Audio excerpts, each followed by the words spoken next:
رفعنا لك ذكرك ورفعنا لك ذكرك ورفعنا لك ذكرك ورفعنا لك ذكرك. نواز ہے حضرات محترم، غریب نواز، وہ غریب نواز کہ جب چلے تو اجمیر کے پاس میں ایک گاؤں ہے سمانا.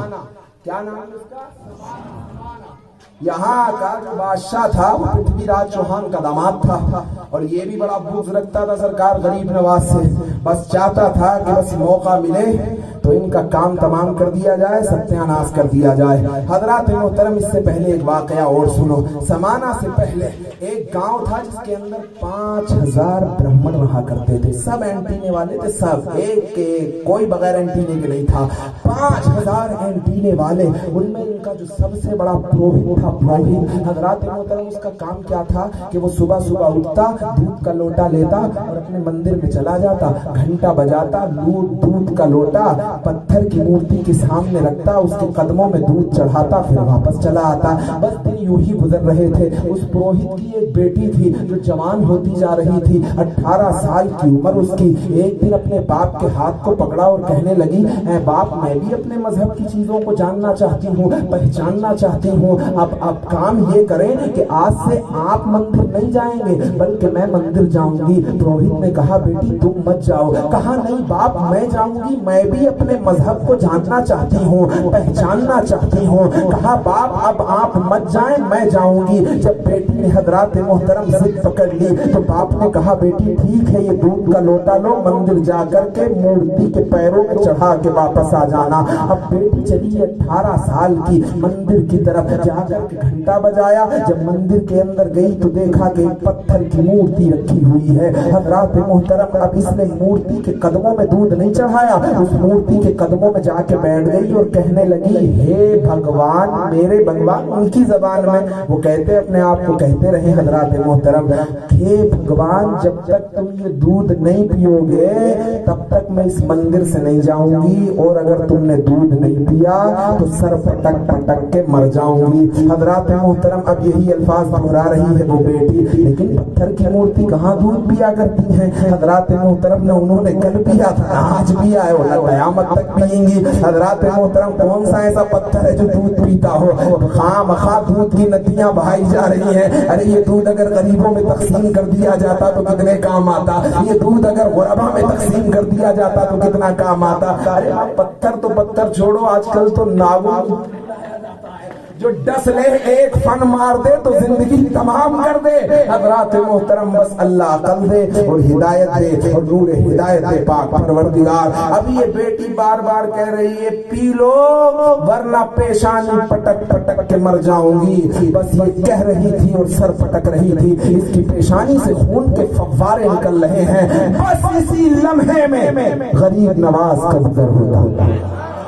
ہند کا راجا میرا خواجہ جب دیکھتا ہے بیٹی کو تڑپتے ہوئے، مندر میں گئے غریب نواز، اپنا سر رکھ دیا اس کی پیشانی پہ. جب ہاتھ کی ٹھنڈک محسوس ہوئی، اس بیٹی نے اپنا سر اٹھایا، دیکھا غریب نواز کھڑے ہیں. لباس سے پہچان گئی کہ ہمارے مذہب کے نہیں ہیں. کہا، تم تو ہمارے مذہب کے نہیں لگتے، ہمارے مندر میں کیسے آ گئے؟ کہا، بیٹی کیوں جان دینے کے لیے تیار بیٹھی ہے؟ کہا، یہ میرے مذہب کا معاملہ ہے، آپ جائیے، آپ سے کوئی مطلب نہیں ہے. غریب نواز نے کہا، یہ جان اللہ کی دی ہوئی ہے، اس پر ظلم نہ کرو. کہا، یہ میرے مذہب کا معاملہ ہے، آپ بیچ میں نہ پڑیں. کہا، کیوں؟ کہا، جان دے دوں گی جب تک یہ مورتی دودھ نہ پیے گی. کہا، ایسی بات ہے؟ تو کہا، روک. حضرات محترم، اب بیٹی کو رکا دیا. غریب نواز نے اس مورتی سے مخاطب کر کے کہا، دودھ پی لو. حضرات محترم، کوئی حرکت نہیں ہوتی ہے. دوسری مرتبہ کہا غریب نواز نے، دودھ پی لو. کوئی حرکت نہیں. تیسری مرتبہ جب کان پکڑ کے اس کا دہرایا ہے تو حضرات محترم، اب پتھر کی مورتی میں حرکت ہوتی ہے. دودھ پیتا ہے کہ نہیں پیتا ہے؟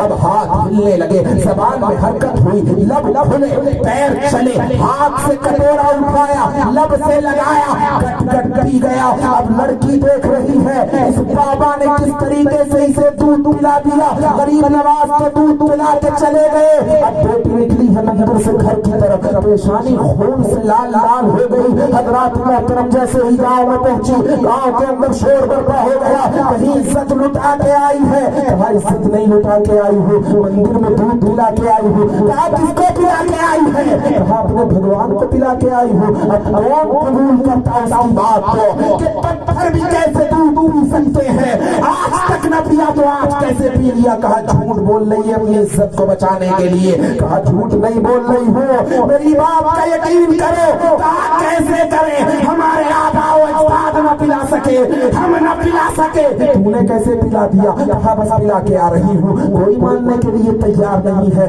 بیٹی ہٹ جاتی ہے. آپ نے دیکھا پیشانی خون سے لال لال ہے. آپ نے پوچھا بیٹی کیا بات؟ اب گاؤں والے اس کے دروازے پہ آتے ہیں. کہا پروہت تیری بیٹی نے اپنی عزت کا سودا کر دیا ہے. اب بیٹی روتی ہوئی اپنے باپ سے کہتی ہے, باپ میری بات کا یقین کریں, میں دودھ پلا کے آئی ہوں, ایسی بات نہیں ہے, میں نے عزت کا سودا نہیں کیا ہے. اب باپ بھی ماننے کے لیے تیار نہیں تھا. بھائی 70 سال سے تو اس کے ہاتھ سے نہ پیا تو بیٹی نے کیسے پلا دیا؟ کہا بیٹی سچ بتا دے, ہماری عزت بچ جائے گی. کہا اگر سچ ہے اور تم یقین نہیں کرتے تو پھر صبح کو ایسا کرو, پورے گاؤں کو دعوت دو, لوٹا میرے ہاتھ میں دو, پھر مندر چلیں گے, میں دودھ پلاؤں گی, تب تو تمہیں یقین آ جائے گا. گاؤں والوں نے کہا بات ٹھیک ہے. صبح کا سفیدہ نمودار ہوا. اس باپ نے اپنی بیٹی کو دودھ کا لوٹا دیا. اب بیٹی چلی ہے, پیچھے سے 5000 پروہت چل رہے ہیں یہ منظر دیکھنے کے لیے کہ بیٹی دودھ کیسے پلاتی ہے. مندر کے قریب آئے, بیٹی اندر گئی ہے مندر کے اندر. حضرات محترم لوٹا رکھ دیا قریب اور کہا کہ دودھ پی لے.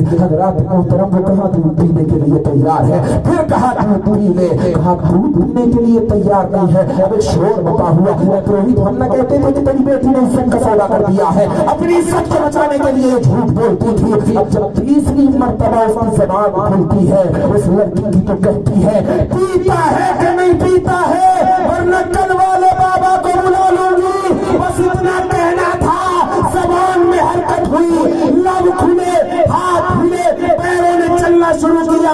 ہاتھ سے دودھ کا لوٹا اٹھایا اور بد بد کر کے پی گیا. جب 5000 پروہت نے یہ منظر دیکھا تو بیٹی سے کہا ارے وہ بابا کون سا ہے جس کا تم نے نام لیا ہے, ذرا پتا تو صحیح وہ کدھر گیا ہے. کہا ادھر سے آیا تھا, ادھر گیا ہے. ادھر چلے تمام لوگ جدھر سے غریب نواز گئے تھے. دیکھا کہ درخت کے نیچے غریب نواز آرام فرما رہے ہیں. 5000 پروہت جا کر کے قدموں میں گر جاتے ہیں. زبان سے جو الفاظ نکلتا ہے کہتے ہیں تم تو ہمارے بھگوان ہو. غریب نواز نے کہا میں بھگوان نہیں ہوں بلکہ اللہ کا بندہ ہوں. کہا پھر خدا کون ہے, بھگوان کون ہے؟ کہا بھگوان وہ ہے جس نے مجھے بنایا ہے, جس نے تمہیں بنایا ہے, جس نے پوری کائنات کو بنایا ہے. کہا دیر نہ کرو, ہاتھ بڑھاؤ, کلمہ پڑھ کے اسلام کے اندر داخل کرو. سبحان اللہ. نعرے تکبیر, نعرے رسالت, خواجہ کا ہندوستان. جو پتھر میں روح پھونک دے اسے غریب نواز کہتے ہیں. جو بے جان کو جان دیتے اسے غریب نواز کہتے ہیں. کل بھی غریب نواز کے در سے سخاوت کا لنگر بنتا تھا, آج بھی بنتا ہے اور قیامت تک بڑھتا رہے گا. بگڑتا بے بلا استاد کشتی, ضعیفانو شکستہ رات پشتی, حق کے خواجہ عثمان ہارون, مدد دنیا معین الدین چشتی. اللہ تبارک و تعالی ہم سب کو غریب نواز کے فیضان سے مالا مال فرمائے.